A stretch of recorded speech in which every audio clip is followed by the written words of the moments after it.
I ghosted a guy because he refused to do anything but go out for drinks on our first date, and now I'm creeped out by his response that it's a shame because I would be a fun drunk. I, 20F, had been talking to this guy, 22M, for about a month. We knew each other from high school, he was a senior, and reconnected recently. The conversations were fun, flirty, and I was open to meeting him in person to see where things might go. When we started planning a first date, he kept suggesting we go to a bar and get drinks.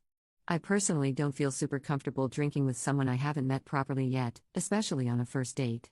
That kind of setting, especially as a woman, can feel a little unsafe or just not ideal unless I already know/trust the person. So I subtly tried to suggest alternatives like coffee or lunch, hoping he'd take the hint.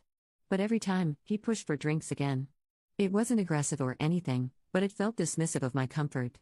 After a few back and forths like this, I ended up just losing interest and stopped replying. Now I'm wondering, was that unfair of me? Should I have been more direct instead of ghosting him?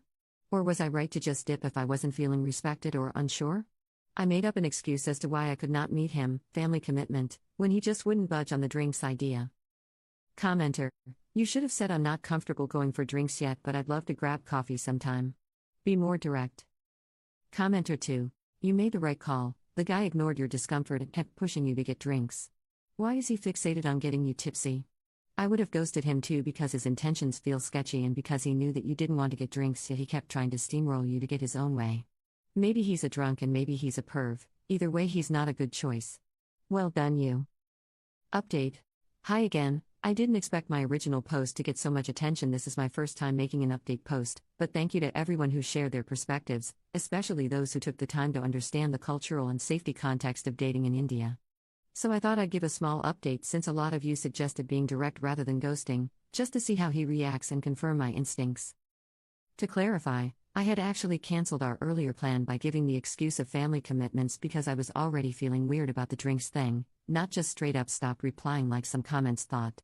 But after reading the responses here, I decided to be more honest, for closure, if nothing else. So when he called, I said something like, "We can try to meet next weekend if you're still up for it, but I'd really prefer not to go for drinks." I even suggested some of my favorite coffee spots as response. 1.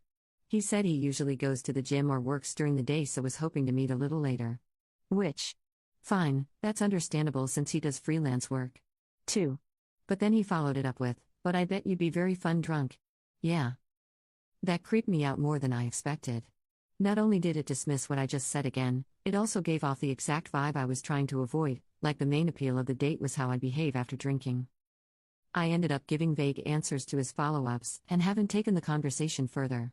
At this point, I'm pretty sure I'm not going to. Commenter: If he had any interest in getting to know her outside of in the bedroom, he wouldn't be pushing so hard to get her to drink. He doesn't want to do coffee or any other date because that won't immediately lead to intimacy, and he doesn't want to invest meaningful time on OP. Commenter 2: Yeah, this guy has a drinking problem. And a boundary problem. And an ethical problem. But they won't be your problems. Don't take anything to do with this man further.